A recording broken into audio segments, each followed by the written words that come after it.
Hello friends, and this is Vikas. Welcome to our MRC classes, and today we will discuss about some basics of English. Okay तो आज के lecture में हम English सीखेंगे और basic say that means zero से आप देखोगे तो सबसे पहले हम डिस्कस करेंगे अल्फ़ाबेट, है ना। अल्फ़ाबेट की डेफिनेशन देखेंगे, अल्फ़ाबेट क्या होते हैं वो, and how many alphabets are available in English, and then after that we will discuss about word किससे मिलके बनते हैं, अल्फ़ाबेट से। Then what is a word and examples we will discuss, and sentences discuss करेंगे, how many types of sentences are available and what is a sentence, and sentence how can we format a sentence in English. Okay, so let's start. Alphabet में आप देखोगे कितने types के alphabet होते हैं, 2 type के। First one is vowel होता है and second consonant. First vowel कितने होते हैं इंग्लिश में, ए ई आई ओ you, A E I O you, है ना। आप सभी जानते होंगे इसमें इंग्लिश में 5 टोटल 26 अल्फ़ाबेट होते हैं। कितने अल्फ़ाबेट होते हैं, 26, और उसमें से वोवेल्स कितने होते हैं, 5 वोवेल्स होंगे। दैट मीन्स 21 कितने हो जाएंगे, 21 कॉन्सोनेंट हो जाएंगे। और कॉन्सोनेंट जो भी ए ई आई ओ यू है, इनको छोड़कर जितने भी अल्फ़ाबेट्स है वो क्या हो जाएंगे, कॉन्सोनेंट। जैसे बी हो जाएगा, सी, डी, ई तो वोवेल है, ई नहीं होगा। देन एफ, ऐसे up to dot dot dot Z तक क्या हो जाएंगे, आपके कंसोनेंट हो जाएंगे ना। सभी जानते हैं, इसलिए मैं पूरे नहीं बता रहा हूँ, पूरे नहीं लिख रहा हूँ, है ना। हम नेक्स्ट देखते हैं वर्ड क्या होते हैं। वर्ड्स कैसे डिस्कस करेंगे, वर्ड्स जो इससे मिलके बने होते हैं, अल्फ़ाबेट से मिलके क्या बनते हैं, वर्ड्स की डेफिनेशन क्या होगी, a meaningful combination of meaningful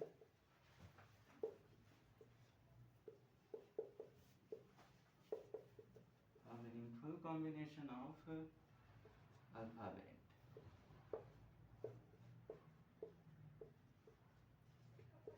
is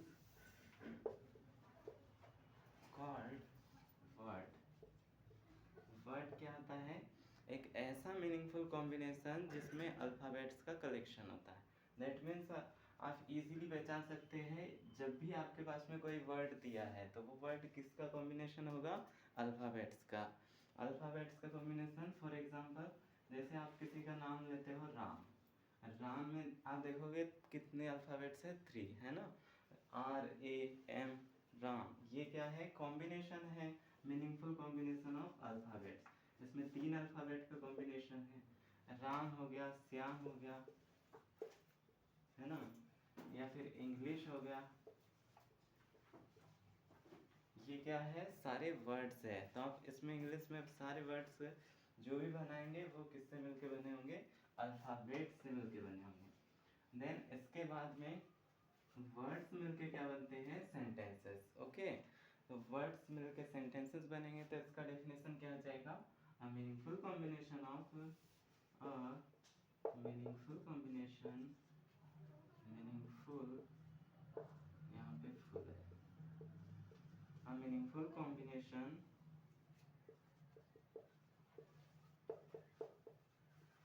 of words। Word से मिलके क्या बनता है, सेंटेंसेस, है ना। अब हम इसका एग्जांपल देखेंगे कि आप एक सेंटेंस कैसे फॉर्म कर सकते हैं। तो देखिए मैं एक इजी सा सेंटेंस लिखता हूँ, जैसे राम गोश टू मार्केट। देखो, राम गोश टू मार्केट, इसका अर्थ अभी इस पे नहीं जाना है ना। हालांकि इसका अर्थ होगा राम बाजार जाता है। तो यहाँ पे आप देख रहे हो एक वर्ड क्या है, राम है, देन गोश है, फिर टू है, फिर मार्केट।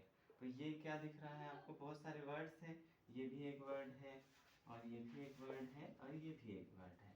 इस प्रकार 4 वर्ड्स का जो कॉम्बिनेशन बना, यहाँ पे एक सेंटेंस बना, है ना।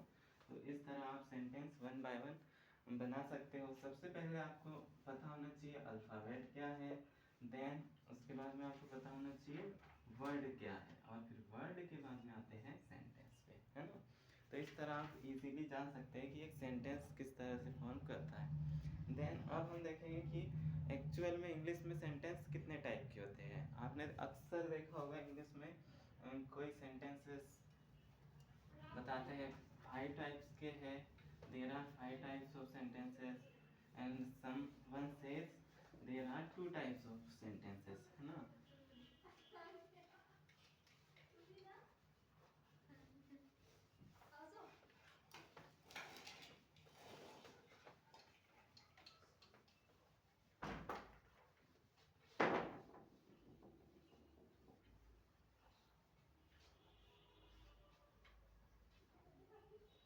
अकॉर्डिंग टू स्पोकन अगर हम देखें तो सेंटेंसेस 2 टाइप्स के होते हैं। कितने टाइप के सेंटेंस होते हैं? 2 टाइप सेंटेंसेस।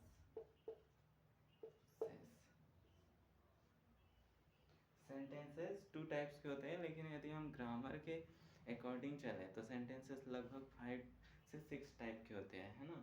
तो उनको भी हम वन बाय वन देखेंगे। फर्स्ट ऑफ ऑल हम स्पोकन के लिहाज से देखते हैं कि सेंटेंसेस 2 टाइप्स के होते हैं। 2 टाइप्स के कौन कौन से? फर्स्ट होता है नाउन ओरिएंटेड सेंटेंस। कौन सा होता है? Noun oriented, noun oriented sentence. And second होता है एक्शन ओरिएंटेड सेंटेंस।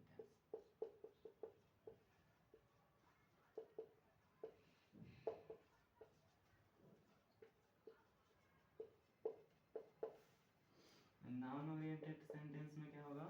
जिसमें किसी व्यक्ति का कुछ होना बताया जाता है। जैसे आपने सुना होगा किसी का कुछ होना, इसमें बहुत माइनर सा डिफरेंस है। नाउन ओरिएंटेड सेंटेंस में क्या होता है? किसी का कुछ होना, किसी का कुछ होना, किसी व्यक्ति या वस्तु का कुछ होना। और एक्शन ओरिएंटेड सेंटेंस का मीनिंग क्या होता है? किसी व्यक्ति के लिए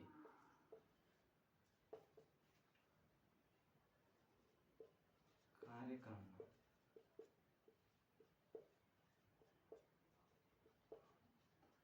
है ना।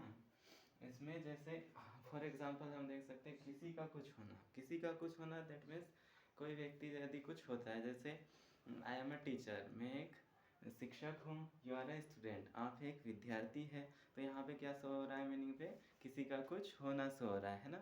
और यदि नेक्स्ट देखोगे एक्शन ओरिएंटेड सेंटेंस में, तो इसमें किसी व्यक्ति के लिए किसी कार्य का होना होता है। जैसे आई एम ए टीचर, सो मेरे लिए कार्य क्या है कि आई एम टीचिंग स्टूडेंट, मैं क्या कर रहा हूँ? बच्चों को पढ़ा रहा हूँ, है ना। और आपके लिए कार्य क्या हो सकता है कि हम पढ़ रहे हैं, है ना। तो we are reading, we are studying, आपके लिए कार्य है। आपके लिए कार्य कौन सा है? जैसे आप पढ़ रहे हो तो ये भी आपके लिए कार्य है। तो उस टाइप का जब भी सेंटेंस आप ट्रांसलेट करोगे तो किस में आ जाएगा? एक्शन ओरिएंटेड सेंटेंस में, है ना। अब मैं इसका स्ट्रक्चर आपको दिखा देता हूँ, इसको फॉर्म कैसे करना है। नाउन ओरिएंटेड सेंटेंस में नाउन दैट मीन्स क्या होता है? Naming word. जो भी किसी का नाम होता है, किसी का नाम होता है तो वह कुछ है। जैसे एक टीचर आ गया तो टीचर क्या है? कुछ है। जैसे एक सोल्जर आ गया तो सोल्जर की विशेषता है वहाँ पे कि वो कुछ है ना। तो इस तरह के सेंटेंस जब भी आप फॉर्म करोगे तो इसी से फॉर्म करना है। नाउन ओरिएंटेड सेंटेंस से इसका स्ट्रक्चर क्या होता है? Subject plus helping verb plus object या noun. Okay, and next action oriented sentence का स्ट्रक्चर देखिएगा। Subject plus helping verb plus main verb plus object. Okay, तो इस तरह आप इजीली समझ सकते हैं कि सेंटेंस होते क्या है और किस टाइप के होते हैं, कितने टाइप के होते हैं। अब हम देखेंगे इसमें जो टर्म मैंने यूज़ किया हूँ, सब्जेक्ट क्या है? सब्जेक्ट क्या होता है? कर्ता। क्या होता है सब्जेक्ट? कर्ता। एक्चुअल में किसी व्यक्ति जो कर्म करता है वो क्या होता है, सब्जेक्ट होता है। सब्जेक्ट सब्जेक्ट दैट मीन्स होता है कर्ता। देन यहाँ पे आप देख रहे हैं हेल्पिंग वर्ब। हेल्पिंग वर्ब क्या होता है, इसका मीनिंग मुख्य क्रिया, मुख्य क्रिया। एंड यहाँ पे नाउन देख रहे हैं, नाउन या ऑब्जेक्ट, यह होता है कर्म। कोई व्यक्ति कोई कार्य कर रहा है तो वो क्या है, उसका कर्म है।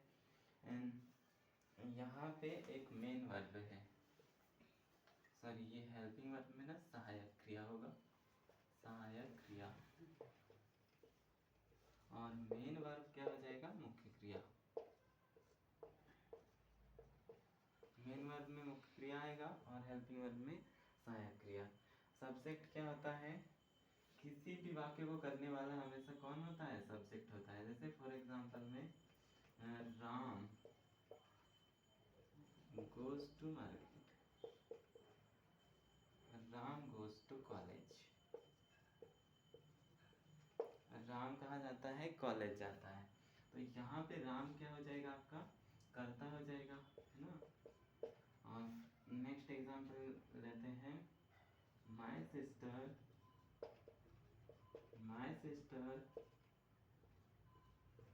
कुक्स फूड। इसका अर्थ क्या हो जाएगा, मेरी बहन खाना पकाती है ना। तो यहाँ पे माय सिस्टर ये क्या हो जाएगा, आपका सब्जेक्ट हो जाएगा। इसी को आप बोलेंगे कर्ता या सब्जेक्ट। एंड यहाँ पे मेन वर्ब क्या हो जाएगा, कुकिंग का, ये है मेन वर्ब। और फूड क्या है, ऑब्जेक्ट है, ठीक है। कर्म क्या हो रहा है यहाँ पे, यहाँ पे कर्म हो रहा है खाना बनाने का, तो ये आ जाएगा आपका ऑब्जेक्ट। अब हम इसमें कुछ टाइप्स देख लेते हैं सब्जेक्ट के, ओके।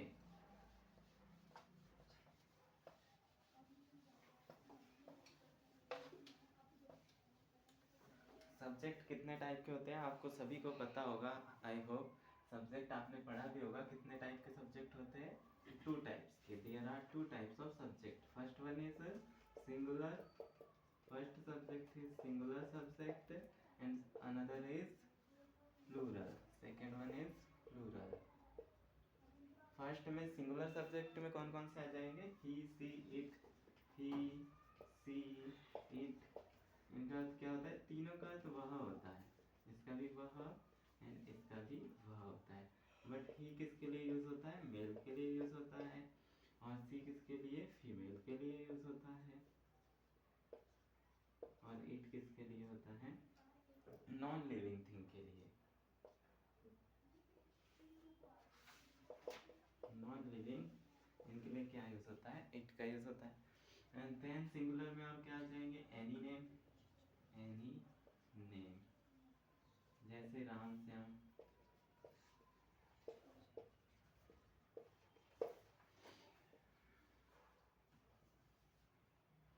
एंड और क्या आ जाएंगे, माय ब्रदर और माय सिस्टर, है ना, ये भी सिंगुलर में आ जाएंगे। देन इसमें दीज आ जाएगा, दीज का अर्थ क्या होता है, वह। और दैट, दैट का अर्थ भी होता है वह, लेकिन इसमें डिफरेंस क्या होता है, दिस का यूज आप केवल पास की वस्तु के लिए कर सकते हो, पास की वस्तु के लिए, और दैट का यूज दूर की वस्तु के लिए करते हैं, ओके।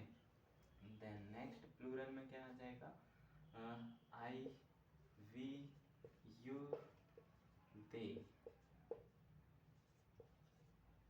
आई का अर्थ सभी को पता है, मैं, और वी का अर्थ हम, और यू का अर्थ आप, और दे का अर्थ वे, है ना।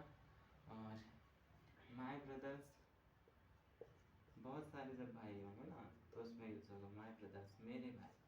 एंड माय सिस्टर्स, बहुत सारी जब बहनें होंगी, सिस्टर्स।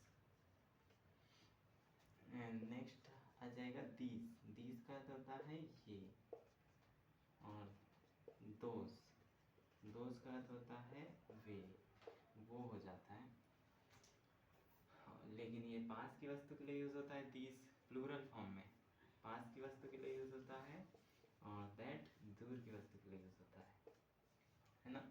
जैसे इनमें इनमें केवल इतना ही डिफरेंस है, जैसे दिस का अर्थ क्या होता है, वह, यह होता है इसका एक्चुअली, है ना, यह, दिस, वह इसका होता है, दैट का। इन दोनों में इतना डिफरेंस है कि दिस का यूज़ जो है ना पास की वस्तु के लिए करेंगे। जैसे मेरे पास में क्या है, मेरे पास एक पेन है, तो इसको बोलेंगे this is my pen. And मेरे पास एक बोर्ड है, then this is my board, है ना, पास की वस्तु के लिए। और यदि आपको दूर की वस्तु के लिए इसको यूज़ करना है तो कह सकते हैं कि that is your home, that is your friend, है ना, वो आपका दोस्त है यदि दूर है तो। और दीज का यूज़ कैसे करेंगे, these boys are playing, these boys are playing, that means ये लड़के क्या कर रहे हैं, खेल रहे हैं। एंड दोज आर कमिंग, वे लोग आ रहे हैं। तो दोस्त का यूज़ इस तरह से करेंगे। दूर की यदि बात हो रही हो तो दोस्त का यूज़ करोगे, और यदि पास में प्लूरल की बात हो रही हो तो दीज का यूज़ करेंगे। ओके, सो आज के सेशन में हम इतना ही करते हैं। Thank you for watching, and like करिएगा, कमेंट ज़रूर करिएगा। सो हम इस क्लास को और कंटिन्यू करेंगे। Okay, thank you.